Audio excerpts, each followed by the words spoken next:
မိဘပိုင်ပစ္စည်းကိုအားကိုးမနေပါနဲ့ကိုယ်တိုင်ကြိုးစားမှသာကိုယ်ပိုင်ပစ္စည်းရမှာတငယ်ချင်းကောင်းရှိတယ်ဆိုပြီးပျော်နေလို့မရဘသူ့မှတငယ်ချင်းဆိုပြီးတော့တစ်သက်လုံးအားကိုးလို့မရပါမောင်နှမတွေလည်းအတူတူနေတော့ရင်းနှီးပေမဲ့နောက်ပိုင်းမှာအခြေအနေတွေပြောင်းလဲသွားနိုင်မောင်နှမဆိုပြီးတော့အိမ်မောခေါ်ထားမှာမဟုတ်ပါဘူးငငယ်ရဘဝကိုမိတ်ပြလိုက်ပါမိဘချမ်းသာလို့ပေါ်ပေါ်တန်တန်နေနေရင်မိဘမရှိတော့တဲ့အခါမှာဒုက္ခရောက်လိုက်အသက်ငယ်သေးတယ်ဆိုပြီးတော့ပေါ်ပေါ်တန်တန်မတွေးပါနဲ့အသက်ရွယ်နဲ့မဆိုင်ပါဘူးငငယ်ကလေးကကြိုးစားမှသာအချိန်တန်ရင်နေရာတစ်ခုကိုရမှာအသက်ကြီးမှကြိုးစားမယ်ဆိုရင်တော့ကိုယ့်ရဲ့အပေါင်းအသင်းတွေနေရာရတဲ့အချိန်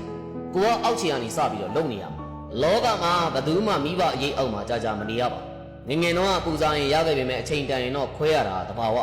ငှက်တောင်ဆိုရင်လည်းတိုက်အိမ်နဲ့ဝေးရအောင်လည်းပြန်တန်းသွားတတ်ပါတယ်မိဘစီကအများကြီးလည်းမျောလင့်မနေပါနဲ့တငယ်ချင်းတွေပေါ်လည်းအရင်လည်းတွေ့ကပ်မနေပါနဲ့ဆွေမျိုးတွေဆိုတာလည်းမိဘရဲ့မျက်နှာကြောင့်အေးပေးတာမိဘမရှိတော့တဲ့အခါမှာသစိမ်းဖြစ်သွားနိုင်အရင်ကအရန်ချစ်တဲ့ခင်တဲ့ဆိုတဲ့သူတွေကလည်းကို့မှာဘာမှမရှိတော့တဲ့အခါမှာအရင်လိုဆက်ဆံမှုမျိုးပြန်မရတော့ကြိုးစားပါလူအတိုင်းဝိုင်းကြောင့်မျက်နှာမငယ်ရအောင်ကြိုးစားပါလူတွေရဲ့ကိတ်ရဲ့မှုကိုမခံရအောင်ကြိုးစားပါ